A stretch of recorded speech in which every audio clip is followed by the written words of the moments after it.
Welcome, everyone. Thank you for coming in from the heat. Well, everybody's here because Abigail Rockwell is here, because they all know that she is Norman Rockwell's granddaughter. What you don't know is that she is already accomplished in her own rights as a songwriter and a jazz singer. And we're very happy to have her participate in this summer lecture series, which is turning into a conversation that Abigail suggested, and she thought everybody would like to hear what we both have to say.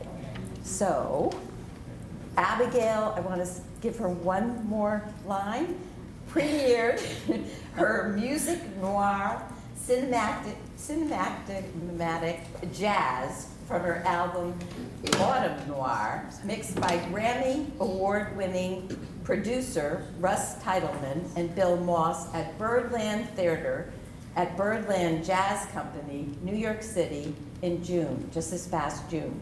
She edited the newly released definitive edition of her grandfather's Norman Rockwell classic, 1960. This is the 1960 autobiography, My Adventures of an Illustrator.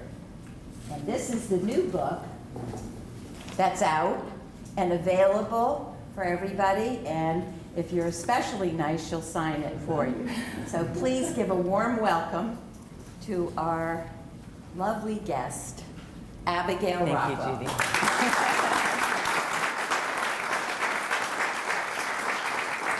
How do you all look so fresh and lovely with this heat outside? No one's schwitzing, everybody looks fresh, it's amazing. My father, Thomas Rockwell, co-wrote this autobiography with my grandfather. My grandfather told him all his reflections, and my father somehow brought all these anecdotes of pops and these stories together into a cohesive whole. So it was a blending of two voices. And this new edition was going to be done, and my father actually asked me to edit it. And I really didn't know what that meant. I had been writing, there was a bit of a biography controversy that Judy and I knew about. There was a 2013 falsified biography of Pop that came out, and I was really the only one to come forward and research and write about it and write front page Huffington Post articles. So I had done all this research all these years, and I had a Facebook page, Rescuing Norman Rockwell. I did a lot of writing for that. But there was never any plan to do a book in my head. It was really just to elevate Pop's legacy, promote the truth, and just continue to keep getting the truth out there. And so when my father told me to take this task on, I really had no idea what it would entail. I just knew that one of us had to sort of oversee it, because the second edition had been, forgive me, I say this respectfully, botched. It just had been. The text was altered. I didn't know that could happen between a first edition and a second edition. The only way I knew how to do it was to literally sit with the first edition and the second edition and go through both line by line. And this actually came about when I was doing research. In another Rockwell book, she had written about someone had claimed that the family had whitewashed the second edition text purposefully to exclude Pop's supposed alcoholism. And this was new to me. I asked my dad about this, and that's what prompted me to go through both of the texts. So there was nothing about Pop's alcoholism, because Pop didn't have an alcohol problem, other than everybody in the 50s, I think, was imbibing quite a lot. Martini lunches, and it was a fun time in some ways. And so I went through the text, and I did notice there was a whole paragraph missing. And it was a really charming paragraph of Pop pitching a post idea to George Horace Lorimer, the great Saturday Evening Post editor for many, many years. Inexplicably, some text had been changed, altered, and the only person who really could have done that or should have done that was my father. So I asked my father, did you change the text? Did you randomly change some of these sentences? You know, the verbiage? And he said, no, I mean, I didn't touch it. So I have no idea how this happened. And some of these passages that were changed were innocuous. It wasn't like it was something untoward and they felt they had to change it. It was just sort of innocuous things about, oh, now he's running a swanky restaurant outside of Paris. That text was changed. So it was very, very strange. And then the other thing that was a massive omission was the second edition, the editor or whomever had left out the chapter heading drawings that Pop had drawn specifically for the autobiography. He's an illustrator.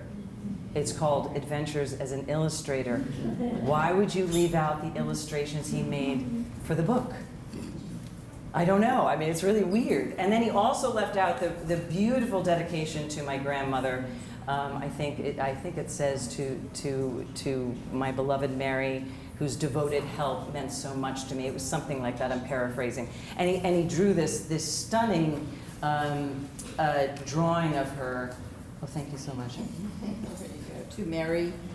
Whose loving help has meant so much to me. And what's really charming, if you probably can't see this, but there's a touch of yellow in the ribbon, almost like, you know, tie a yellow ribbon around the old oak tree, you know, in remembrance. What was stunning about this was my grandmother, at the age of 51. Wow, I just got a wave of nostalgia. No, that was actually emotion.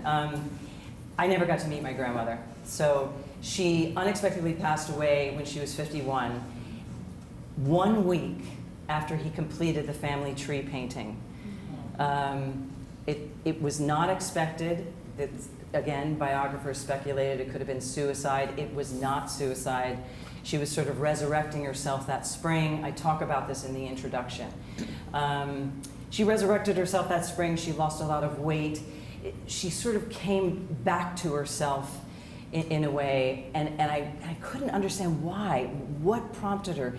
And I realized it was the expectation of her first grandchild. And she never got to meet him, Jeffrey Rockwell. So what Pop did the Golden Rule was 1961, right? Mm-hmm. He painted Golden Rule, and in the upper right-hand corner, he placed Mary holding Jeffrey. So that was his sort of silent eulogy to, you know, Mary finally being able to embrace her grandson. And there was no question to me, she always wanted a daughter, and I think in her head, she said to herself, I mean, she was happy to have any grandchild, but I think there was a secret part of her that was like, oh, maybe I'll get a granddaughter, that daughter that I always wanted. You know, she had 3 boys, in case you don't know. Jarvis was the oldest. Tom, my father, who co-wrote the autobiography, was the middle, and then there was Peter, who was the youngest. They all ended up being artistic. My dad was a writer. Jarvis was how would you describe Jarvis? Well, he drew, but then he evolved into getting toys and putting them on shelves and doing art installations. And then Peter was a sculptor and also an expert on stone carving in Italy. Anyway, so I really felt that somebody, really either Dad or I, had to oversee this, but I had no idea what a monumental task it would be. I didn't expect to have to curate the illustrations, but once I embraced the kind of this monumental task, it was exciting because I realized I get to present a new view of Norman Rockwell, a much more comprehensive view of him. I wanted a much more comprehensive, expansive view of his work. A lot of people just remember the 4 Freedoms, and that's their perception of Pop's work, but Pop was a painter that had such a diverse talent and technique. He was forever trying new techniques, and I really wanted to put that in there. And he also painted a diversity of subjects, and the civil rights paintings, and there was so much, over 4,000 paintings. How do you curate, you know? But I think I did a good job, a decent job in curating him in a different way. So you have a more expansive view of who he was. As I was wrapping up this project, I'm not a speech giver. You know, I'm much happier if you just, you know, let me sing or whatever. But I found these words sort of pouring out of me as I was wrapping up this project. I was very tired one night. And sometimes when we're tired, our subconscious can just sort of, things can flow through. And these words literally just fell through and flowed through. And I thought I'd just read them to you. It sort of explains where I'm coming from with this definitive edition. Why is it such a fight to bring Norman Rockwell's true portrait to light? Every step along the way for the past 6 years, I've been met with a fight, a challenge, or an obstacle. People either propagating absurd, unsubstantiated falsehoods about my grandfather, or actively continuing to whitewash and censor, trying to control the perception of his work. Why? My most hated words that people have used about his work: Americana, aspirational, that he painted ordinary people, and corny kitsch. Is it laziness or lack of intellectual curiosity that prompts this babble? Lack of original thought, perhaps? Just recently in the New York Times, a reporter thoughtlessly dubbed Rockwell's work a, quote, celebration of Americana, quote. So critics, scholars, and journalists rely on these overused, underwhelming, hackneyed expressions to explain away his work in one word, instead of trying to explore his work anew and find the deeper truth in it. I'd admonish these critics and writers to take the time to find the painter behind the hype and also the man beyond the dismissal. And that is my intent with this definitive edition, to present Norman Rockwell in a fresh, new, possibly exciting way. Pop would hide behind and rely on the label of illustrator. It was emotionally safer. But in his heart of hearts, he was a painter who secretly commiserated with the great masters in his dreams and in the quiet of his studio: Rembrandt, Bruegel, Holbein, Vermeer, and Rubens, and also Pyle. What print hung over the toilet in his downstairs powder room? The bathroom with the clawball tub that guests would use? Peter Paul Rubens' Brilla Rapice Orizia. As a little girl, I would stand there looking up at that electric image transfixed, this implausibly strong, godlike old man grabbing a young, fleshy woman with translucent, untouched skin, arresting her with a relish and determination that defied my child's understanding. But of course, if you knew my grandfather at all, he hung it over the toilet partly because of the ridiculousness of having such an extreme image in the downstairs bath. All men would have to face it as they peed. The women wouldn't have to look at it. That's the kind of cheeky humor Pop had, nicely naughty, never offensive, but ever present in his work and his life. I am done with Rockwell myths, the falsehoods, the whitewashing, the misunderstandings, and also the deification. Through the curating of the illustrations, my detailed introduction, which has quite a lot of new info in it that I included into it, the photos, the captions, I've hopefully presented you with a more intimate, personal Norman Rockwell. I wanted to humanize him so that the reader would leave this edition with a better understanding of not only his work, but his life as well. I've written the truest, rawest story of his marriage to my grandmother Mary. This isn't hubris, it's just that I found information that no one else discovered. I kept digging. No one has painted an accurate portrait of their marriage until now. Through correspondence and other material and the dictaphone tapes that he made for this autobiography, I was able to piece details of their life together, when they first met and those unexpected final days when he was finishing up his family tree painting. I only ask you this: read this new edition with an open heart and mind. Let go of your preconceived notions of Norman Rockwell and his work. Erase the erroneous idea of his being a merely, quote, analytical painter. Enter into this text with an emptied psyche, because in discovering his journey anew, understanding how he birthed his own unique voice in the world, you may begin to see a way through to giving birth to your own expanded voice, to contribute something that is bigger and beyond yourself, that illumines and illustrates and demonstrates the goodness, the kindness, and the tolerance that my grandfather layered into every image he created with painstaking care. That was his gift, and his gift can possibly remind you of yours. So, thank you.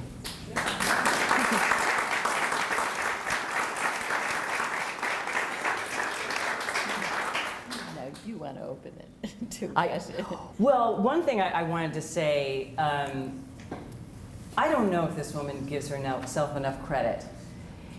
I think you bought your first Norman Rockwell in 1972. That's the same exact time that John Cannaday in the New York Times referred to Rockwell as, what is it, the Rembrandt of Pumpkin Creek, in a very condescending, minimizing kind of way. At the same time that the Times was writing Rockwell off, Judy had the foresight and what is it? I don't know.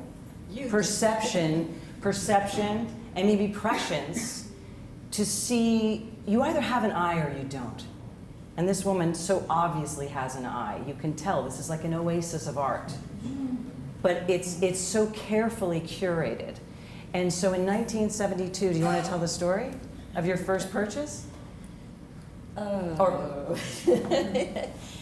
Well, it's something that I don't recommend for anyone else to do.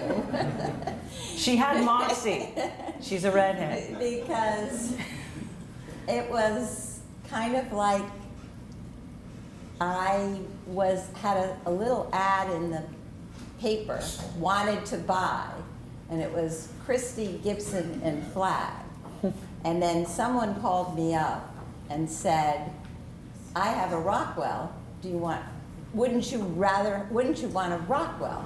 And I said, yes, okay, I'll come. And he happened to be in New York, and I was living in Philadelphia at the time. And when this ad came out, fortunately, I had one other person who said to me, because the ad said nothing about Rockwell, I knew I couldn't afford a Rockwell. I knew even then a Rockwell was $5,000. I didn't have $5,000. $5,000. Okay, so then I get a call, and remember this, don't anybody try this today, because it doesn't always work. And someone else called me and said, if you ever get a Rockwell, I have a client and he will buy it. Now, I was young and I was naive, and I thought, okay, this can't be true. So what I thought I would do is go into New York. He was this very high-powered man in his fancy Fifth Avenue office, and it was full of other artwork. And he points around the corner to a very large, and it happened to be a study, of the Norman Rockwell Visits the Country Schoolhouse. And we now have the final to it in the Petite Salon, so you can see that, what it was. But he had it, and I said, oh, that's really nice. Can I think about it? And I'll call you, and I'll come back. He said, no, you buy it today or leave. I said, okay, I'll buy it. He wanted $26,000 that I did not, if I didn't have five, I sure as hell didn't have $26,000. I remember that figure and going, okay, I've got a weekend to cover this check. It happened to be a Friday. A weekend. I go home and I make the phone call, and the person said, well, what is it? I describe it. I'd taken a few pictures. And I sent him the pictures, and he said, oh, that's great, that's perfect, I'll take it. I said, okay, you have to wire the money though. And he said, okay, I'll do that. And end of story. I was off and running. But I don't recommend anyone else do it, because over that weekend I was, how am I going to come up with $26,000? Anyhow. But you sort of really saw this art market potential in Rockwell before most people. I mean, no one was doing this in the 70s. So I was fortunate that my husband, and Lawrence Cutler, had given me an art book in college called Mainstreams in Modern Art by John Cannaday. You speak about that's so Cannaday. funny. So all they taught in college was about you started with Delacroix, and you went up to Matisse, and maybe you got to the Fauves, and then you got a little bit of Picasso, very, very little. And that was it. And illustration was nada, nothing. Nobody even talked about it. It was commercial. And the other thing, the other part of it was that I loved art, but what could I do? I was a woman in the 60s or 70s raising 2 children and kind of stuck doing all the things that all the women had to do in the 60s before they were freed, hopefully, now.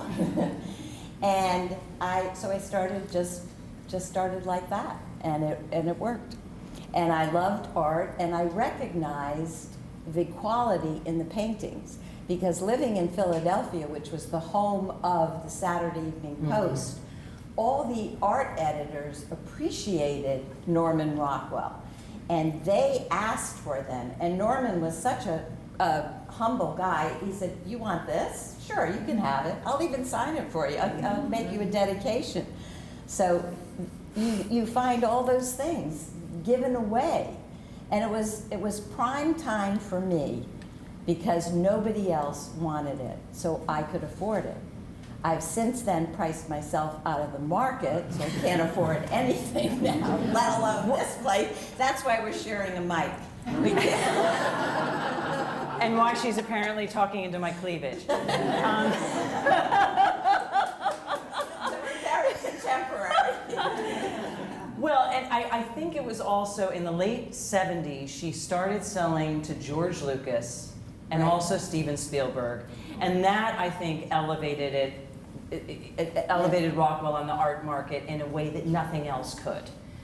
So I think that was really the beginning of, Well, the movie producers and directors wanted a whole story in a single image. That's what a playwright, that's what everybody wants. They want the whole story, instant, look at it and win. And Rockwell captured that more than any of the illustrators, but many, many more illustrators followed and were influenced by him, just as he was influenced by Leyendecker. So that's why you can see the whole gamut. We're all a part of what came before us. It's all connected. And we have to, that's what you were saying, and that's what I've been saying for 50 years. So now it's your turn. Well, and this brings up the point that I think we have to talk about this sort of useless and frankly insulting division between illustration and fine art. It's anathema to me. If you go back to the cave paintings in Lascaux in France, these primitive, really beautiful, but primitive rudimentary drawings in the inside of these raw interior spaces, these caves. And then you think of the pyramid drawings, the Egyptian pyramid drawings, leading into the religious illustrations in the Middle Ages, genre painting. Painting and fine art emerged out of illustration.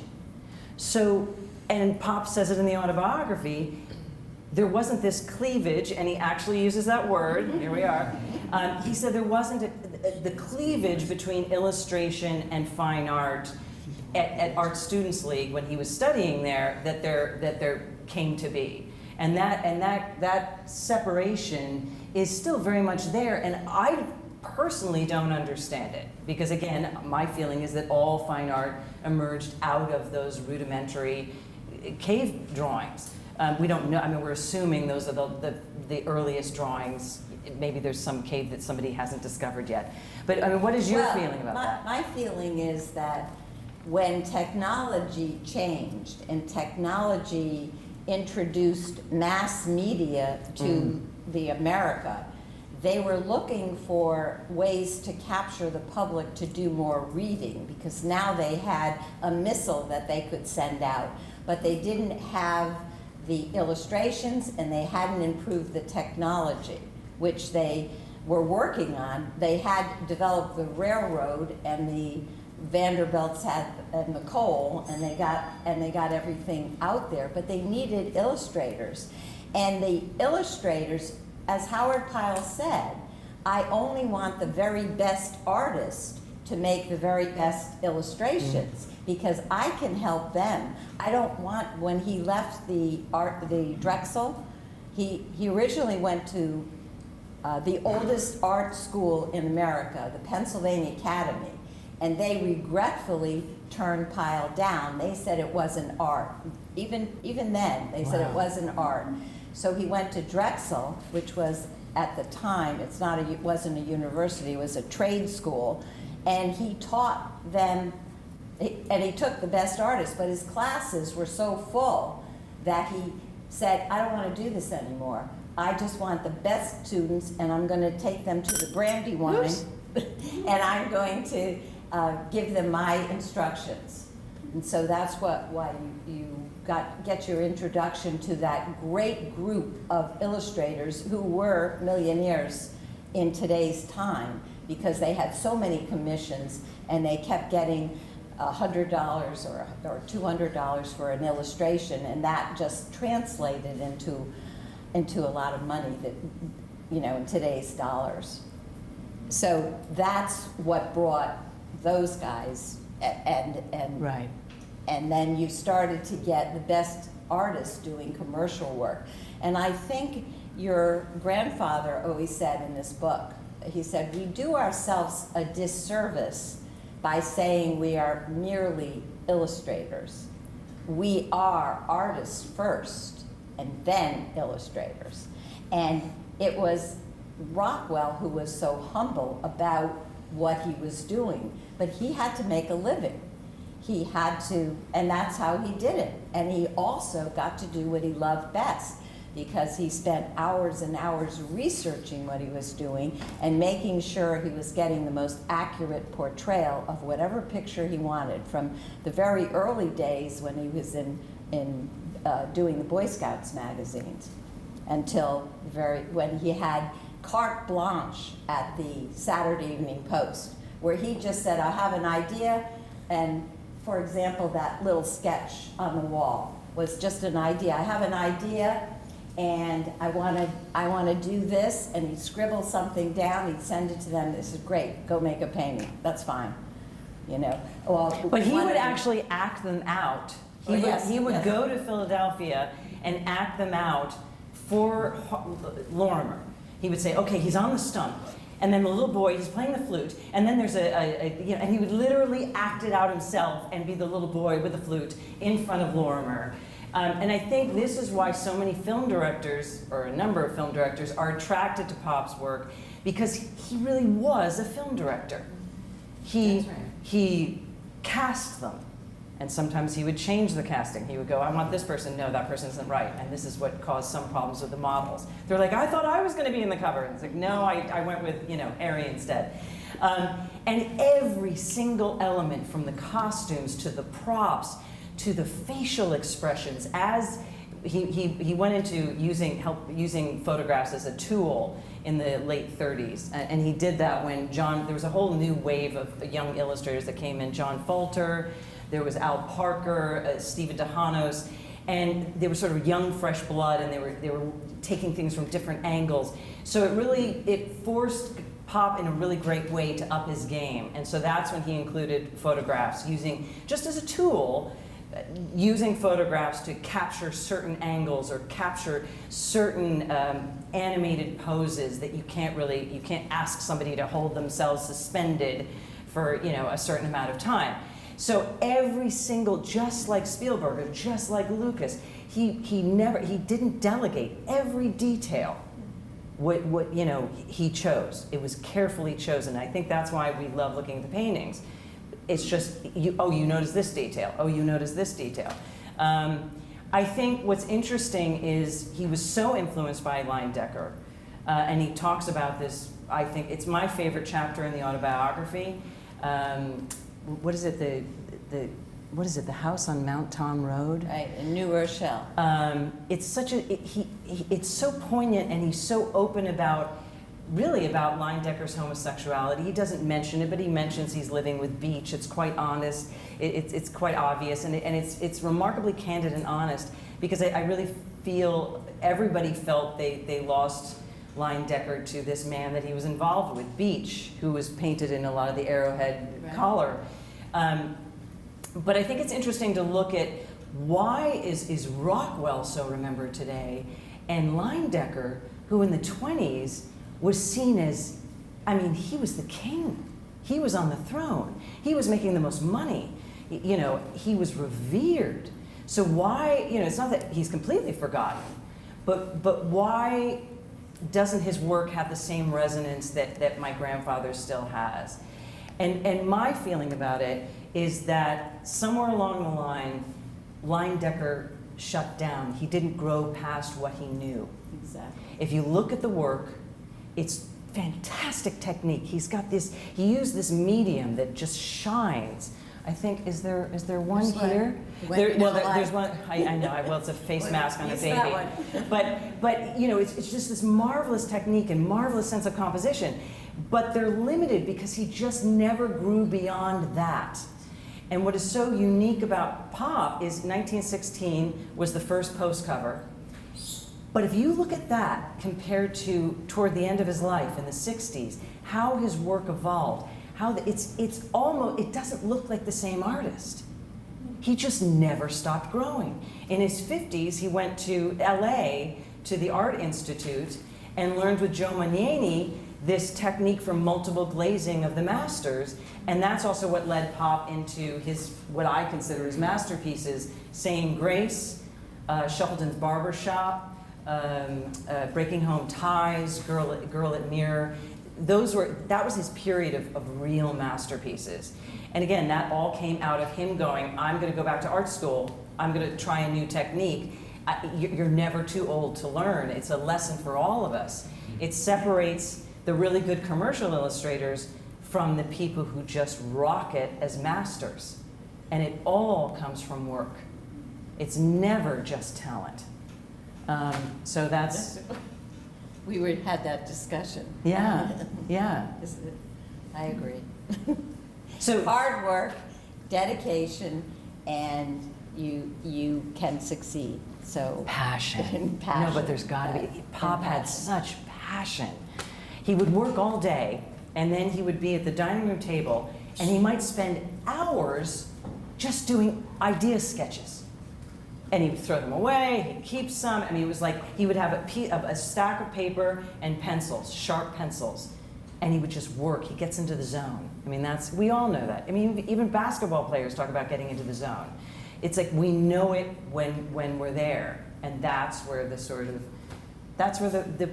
beginning of the fruit comes. You know, one thing I want to say, the biggest omissions in this autobiography, I think Pop was, for 1960, was remarkably candid, remarkably honest, you know, about his talks with Erik Erikson, you know, his friend and also his therapist. It was a friendship and a therapeutic relationship. It was combined. Erikson used to come to his studio, and they would do therapy or talk in his studio, although the joke was that Erikson was, oh, you're right on time, 20 minutes late. Erikson apparently was always 20 minutes late. But the biggest omissions I found were obviously my grandmother's mental illness. I was able to find biographical information and correspondence that nobody else has found, which was really surprising to me after, you know, Pop's been gone 41 years. I would have thought somebody else would have found it. I found it. And so many of the answers were in that, but her illness was so much more acute than I realized. And I also realized there were biographers that erroneously faulted Pop for her mental illness. Oh, you know, he just demanded too much from her. That's absurd if you know anything about mental illness. It's absurd to, you know, somebody can exacerbate a situation, but they can't cause the mental illness later on in life. That's how I see it. So that was an omission. Mary suffered from a real trauma when she was young, and then it sort of resurrected itself as she got older, which is something that is so common in almost every family I know. We're facing alcoholism, we're facing trauma, and I think this is just my side note, I think if we're more open with one another, if we write about it, if we talk about it, instead of trying to hide it in shame, I think there actually can be a tremendous healing that comes from that. And maybe that's what our country needs at this point, you know, an honest look at itself. So that was the big omission, and the only time I caught Pop really being disingenuous is when he was talking about Ken Stewart, his art editor from the Saturday Evening Post. Ken was an artist who then evolved into being an art editor. Ken had quite a bit of an ego. He was a small man, but he had a big, big ego. And at one point, he actually painted a horse out of Pop's painting, one of his covers. He felt the horse didn't belong there. My grandmother, Mary, was so outraged that she said, "You've got to quit the Post." But Pop was just, no. And so if you'll notice in the autobiography, he's always buttering Ken up. You know, oh, Ken this and Ken that. And, you know, there's also something that no one really talks about, the $46 million painting, Saying Grace, that sold at a historic auction price in 2013. That was Ken Stewart's. And there's this whole thing of like, oh, Ken gave Pop the Gossips and Saying Grace and one other painting. There's no letter. There's no family understanding that this happened. It is believed that Ken Stewart just walked out of the Curtis building when he left the Post. I believe it was 1962, right? Somewhere around there, that he just walked out of the paintings. He wasn't alone. There were janitors walking out with the paintings. They weren't guarding the paintings. You know, it was the decline of the Post. So it really was kind of amazing. It's not just that Pop gave all of his paintings away. People were also just going, hey, this is pretty nice. Pop would not have, I have a letter in 1954, I think. I read a letter that where Pop is asking for his paintings back from Ken and from the Saturday Evening Post. And he specifically was asking for, you know, Saying Grace, even at that time, was his most popular cover. He would not have given it to Ken Stewart. He would have given him something else, but not that one. So it's a fallacy, and it's a myth, and it's a myth of the Stewart family that Pop just gifted those paintings. There would have been a letter, there would have been a family understanding. Oh yeah, Pop told me that at the breakfast table. He gave Ken the paintings. I mean, they were, you know, it's Saying Grace. So those are the only two times I found, you know, omissions. But not talking about Mary's mental illness is really understandable because she was still alive at the time of the writing of the autobiography. And if you have anybody in your family who is suffering from acute, especially acute mental illness, there's a tendency, it's not like you're sweeping it under the rug, but there's a tendency to protect them. You just want to protect them, and it's a tender thing, and you just don't talk about it. You know, so. Does anyone have questions? Go ahead, we were opening it up. Oh, Yes. I have a comment and a question. When you were talking about having to defend the art form, to me there is no difference, but I find that even the orphans of the art world are, say, fashion design. I mean, these fashion designers are sculptors. Yes. And they're kinetic, and no one ever thinks about that. So I don't make any differentiation, but what I do want to ask you is this. Since people know him as an illustrator, that is clearly a painting to me. Right. If it wasn't that it was going to be reproduced for a magazine cover, would he have painted it any differently? God, that's a great question. The question is, to anybody, if they couldn't, did everybody hear the question? No. Okay. Would Rockwell have painted Miss Liberty that way if it weren't for a cover? Aren't there issues with worrying about color saturation and, you know, in reproduction? I think the issue is really that the illustrator's job is more difficult than just an easel painter's job. An easel painter, they can throw paint, they can create something anyway. But this type of art, which is art and talent, has to tell the story and serve the purpose for which it was worked on. Communicate the message So, in one image. I don't think, this is World War II. This is telling you the message of women taking up all the jobs that men had to leave when they went into work. So would anybody out of the blue just decide to paint something like that? I don't think so. I think in the 60s, everybody was looking for abstracts, and they were trying to think outside of the box. They weren't trying to recreate or capture a minute or sell a story. Well, it's just like a news photographer.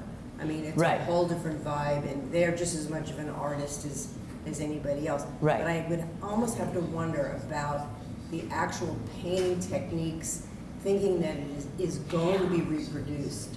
Well, I think that was his technique. I don't think you can But- separate the illustrator and the painter. I think what Pop did that was so unique, and again, he giving credit to Pyle, giving credit to Leyendecker, the people who came before. He elevated illustration to a fine art. So what you're seeing is this very unique mix of that capturing one thing, the story in one image, but yet the technique is much more fine art. I mean, if you look at Girl at Mirror, that's all you think is fine art. But the subject, there's a story.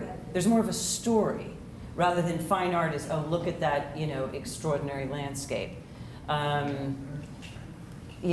even, I mean, you think of de Kooning's women, those grotesque women, and people got so outraged at those women. But my feeling is like, that's his view in that moment. He could change his view of women in 5 years. But like it or not, that's art. That's his truth. I will say Pop was always painting his truth. So there are things that I don't know about color saturation and what happens in reproduction. He may have changed certain things with that. He may have looked at certain colors because it would translate better. Because I think one of the reasons why Pop was devalued for so many years were people were seeing these diminished reproductions of his paintings. But once you see the paintings in person, you're almost astonished at how different they look. What is so unique and unusual is I curated not the new definitive edition, not realizing that I picked a lot of the art from here. Her son Andrew was taking me around, and I was seeing, oh my gosh, that's in the autobiography. Oh my gosh, that's in the autobiography. But there's one upstairs that people, I did not include it. It's an old man and a door, and his whiskers are blowing.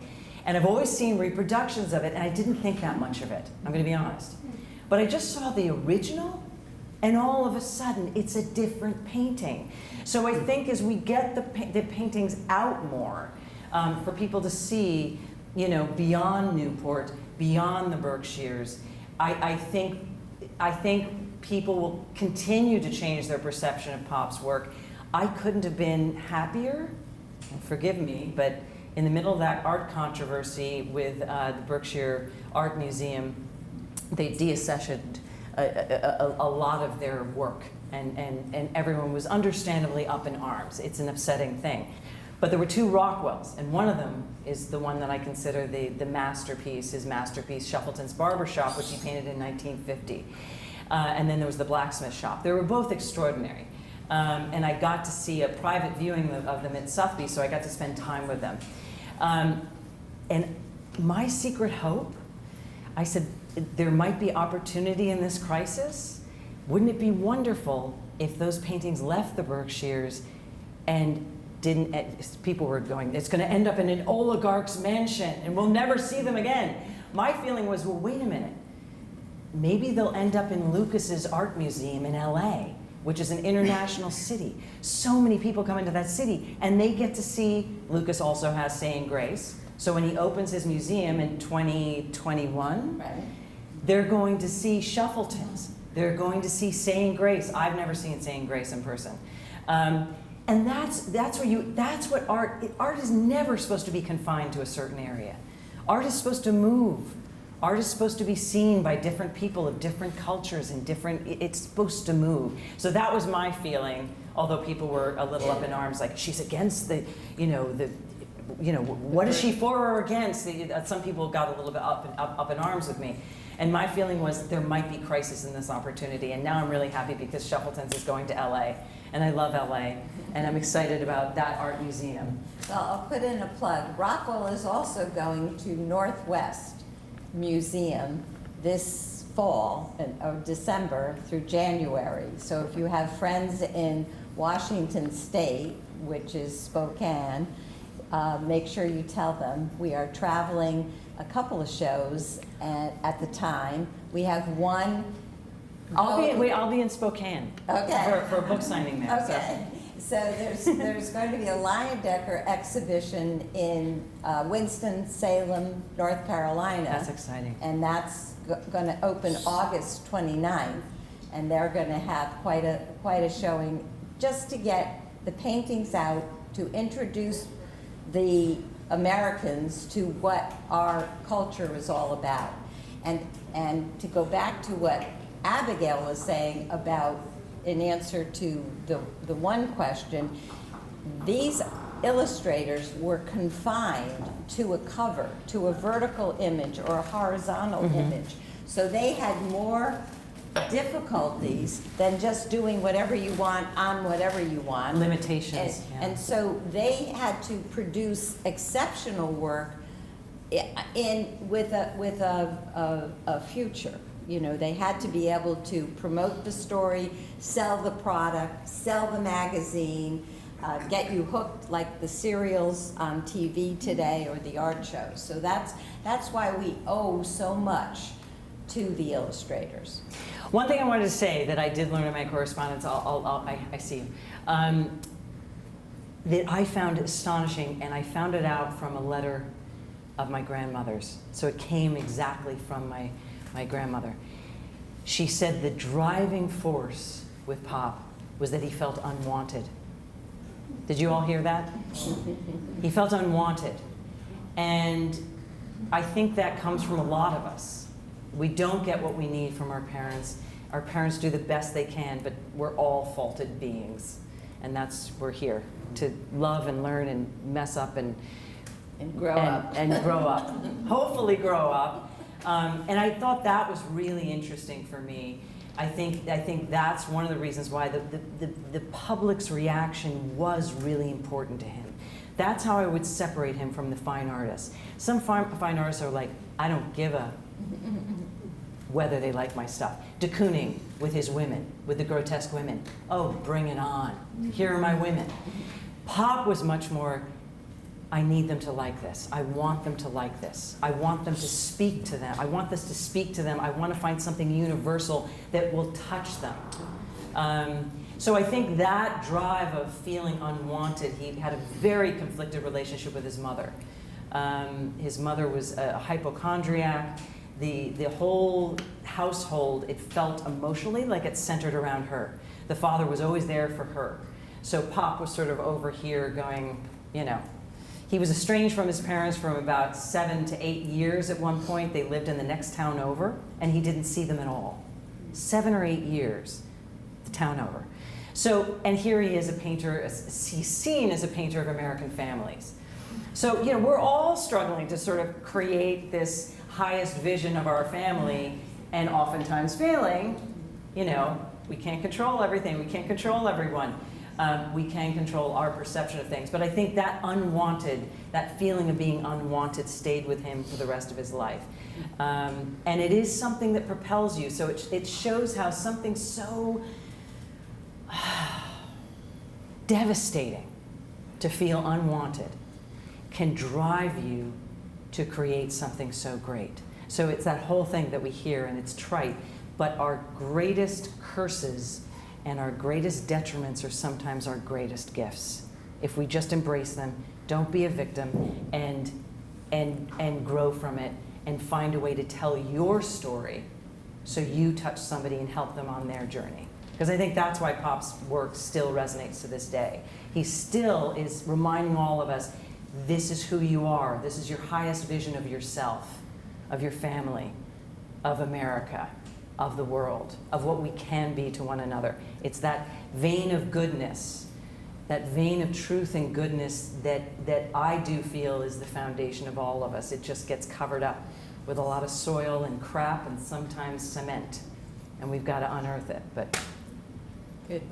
do you want me to read this one last thing from the Sure. dictaphone tapes? This Go is a ahead. sort of buried quote from the dictaphone tapes. He did these dictaphone tapes for my father because my father was living a little bit of ways in LaGrange, New York, and Pop was in Stockbridge, Massachusetts. So Pop did these dictaphone tapes, reflections at night, especially after his paintings, to just sort of say, you know, oh, right, I remember this story, or I remember this story for my father. And this is what he said about Harry Lane. Do you know Harry Lane? No. Harry Lane was a contemporary of Pop's. They were born at the same time, around the same time. Pop was born in 1894. Harry Lane was 1891.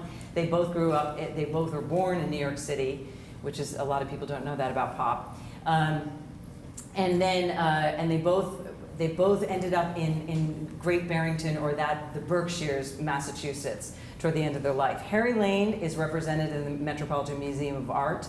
My grandfather is not. So it's interesting. Harry Lane was sort of recognized in ways that Pop was not. And this is what Pop says about Harry Lane in the dictaphone tapes, just talking to himself into the microphone. Harry Lane, very nice guy. So often the very nice guys aren't such good painters. I don't know. You gotta have iron in your soul. You've gotta hate something or love something very much, something besides just being very nice. If you're just nice, your paintings turn out just nice. Harry Lane has a good technique, studied in Munich and all that, but his stuff just doesn't have any bite.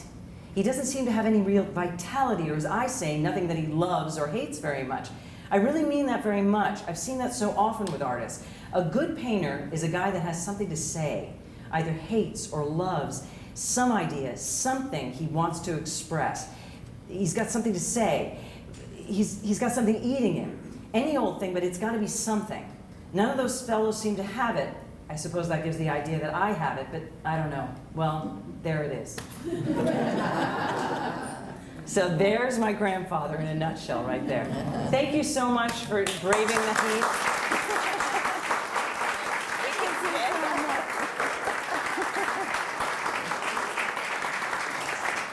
So we're doing a book signing. I'm not sure where, but they'll leave me. The books are in the back. Okay.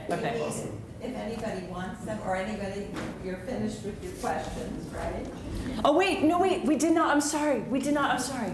Go ahead. Yeah, so, I hate to sort of bring it back to practicalities after your final comment. Yeah, no. But I was just wondering, how long would it take Pop to sort of go from the concept to finishing the cover? Like when I think about all those covers, Right. posts, but how It took him so much longer than he wanted it to, and so much agony. I would At say, least 6 months from the concept to the conclusion. He would work on And various sometimes- ideas, and he worked at several things at a time, at one time. But if he had a deadline, then it would be, I've got to do this, I'm not happy with it, I got to keep working on it, then he would focus. So I'd say a minimum of 6 months. And remember, most of these are 6 months ahead of the lead time, because they're talking seasonal. Magazines relate to the seasons, and you want to, if you're in the summer and you're doing a winter picture, you have to you have to arrange your studio for winter condition.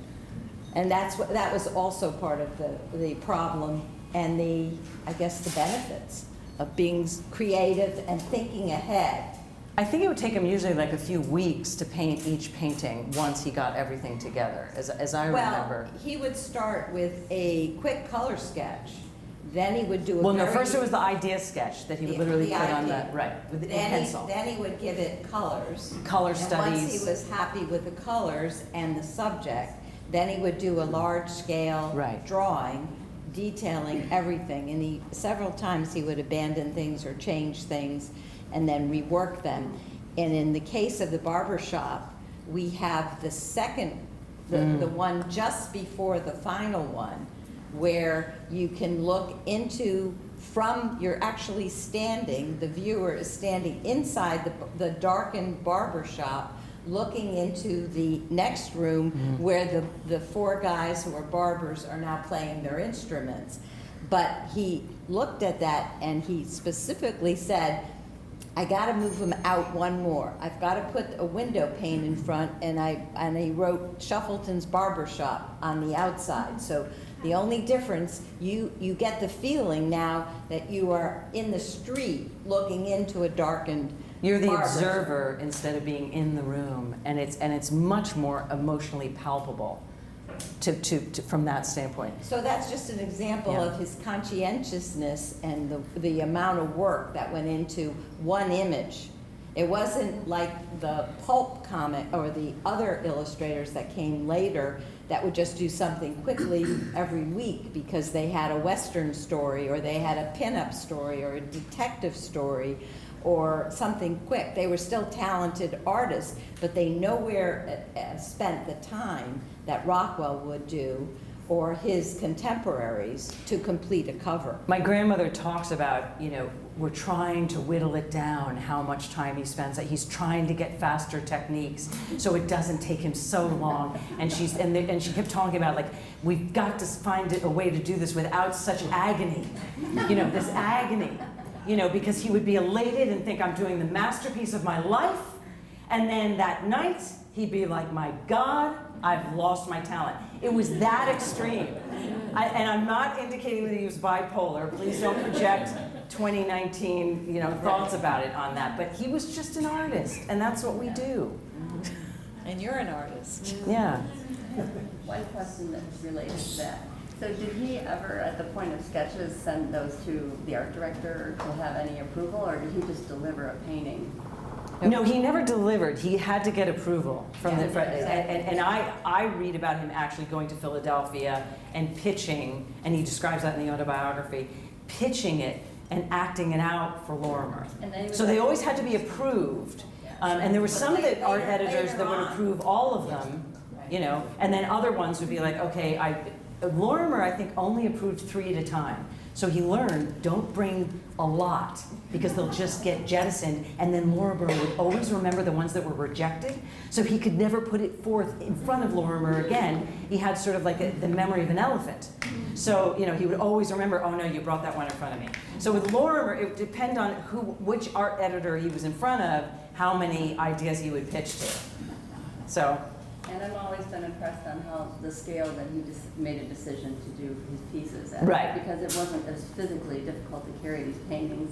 Oh, I know. So, I mean. Well, he would have to crate them and ship Yeah, them. but still, I mean. I know. He I know. did try simple ways to I know. turn. Horse and buggy, roll them up. Anything else? All right. Oh, wait, no, I think yes? Just one. Huh? Alexa played your voice for us this morning when we knew that you were a jazz singer. Oh, nice. Very, very nice. I feel validated by Alexa. And his work is from Stockbridge come to Newport? I'm sorry, say it And again? it is work that's at Stockbridge come to Newport? No, No. no, well, You know, no, we each do things independently. That was a trust? That was a family art trust In Stockbridge. that went to That Stockbridge? her grandfather set up. Or Right. Okay. Your father, the 3 boys, the brothers set up. Well, I thought he set it up with Molly when he was did, doing he the did. museum. Okay, so The Yeah, first. So they kind of stay there. In fact, they never did traveling exhibitions. They would always come to me when I was just an art gallery. You're talking about the event. Norman Rockwell Museum? Yeah, Okay. that's what you're Right. talking about, Rockwell Museum. Yes. So they would come to me because their board of directors would not let their paintings travel. They have since seen that you have to protect them and let them go. They've even traveling this past 2 years, the 4 Freedoms, which they never traveled. But when they were So Judy doing is it- saying they've learned from her. Yeah, they have. I kept sending them letters about what they should do, but sometimes they listened. Anyhow, not always. We have They didn't listen to me yeah, about the biography. Bill is there. We have one. Are you on the board still? Yes. Okay. So I think she has one question too. It's a very tiny one. Okay. I work a block from the Curtis Building where Oh, wow. Saturday Evening Press was first published. They used to have a museum in the bottom floor Oh, of all the Rockwell covers. Oh, wow. And it was, so you weren't even aware. So They moved to Indianapolis, I Is believe. that what happened? That's why that was. I my think because of the question, because I paintings, used to right? go and Well, just look at it at the lunchtime, and it was, looked like Yeah. it was all of them. I mean, I'm Yeah. sure it was just, it wasn't large paintings. Right. It was the covers. But I just wondered But what happened to in them. Philadelphia, there was another museum that the Stoltzes set up, and they had collected all the covers, and that's all they had with one painting. So when the Post went bankrupt, it was bought by a company that flipped it. Servaz. Yeah, and moved to Indianapolis. Right. They moved their offices, they took the paintings, they took everything. They left the space, which was the ground floor, and they had already taken the name. They had a name, the Norman Rockwell Museum. So that's what you may think of. But then there was, because when the Rockwell Museum was founded, they had to get them to discontinue using that name in Philadelphia to avoid the confusion. So they came to some sort of agreement, and then they were kicked out of their space or something, and they closed and they got moved, and it disappeared. I But just wondered if there was a backstory, because it just like disappeared. right, and that's what happened. That's why it happened, Okay. because of the dispute over the name that they then gave to the Rockwell Museum. I guess it was, I don't know whether it's family, it's I don't know. Today in licensing, everything is. Name and likeness. Yeah, what you can and can't do is totally different than what you once could and do. Did you have a question, sir? Wasn't there somebody back there that had a question, you said? No, I said, isn't there a board, somebody on the Oh, board? And oh. That's Oh, okay. one board member. So we're saying, so I just wanted to complete that idea. So they didn't allow them, he wasn't on the board then, by the way, because he's a good friend, and he's the one who's helped me get a lot of the covers, because that was his hobby, was collecting and trading the covers, any of the Post covers. So, where was I? I just forgot. Oh, so I did the exhibition to help them with the fundraiser to establish their new museum. And we did it at the National Arts Club because they wanted to have it in New York, where they had all their, I guess, the people with a lot more money than in Stockbridge that would fund it. They either had their second homes in Stockbridge, but they were also in New York. So we had the exhibition. It was like a 2-week exhibition. And at the time, I didn't have this many paintings, but I had a good sized collection. So we did loan them about 40 paintings of Rockwells, just Rockwells, and and introduce them and help them with their fundraising. Okay. So, does that answer everybody's questions? Okay, thank you so much.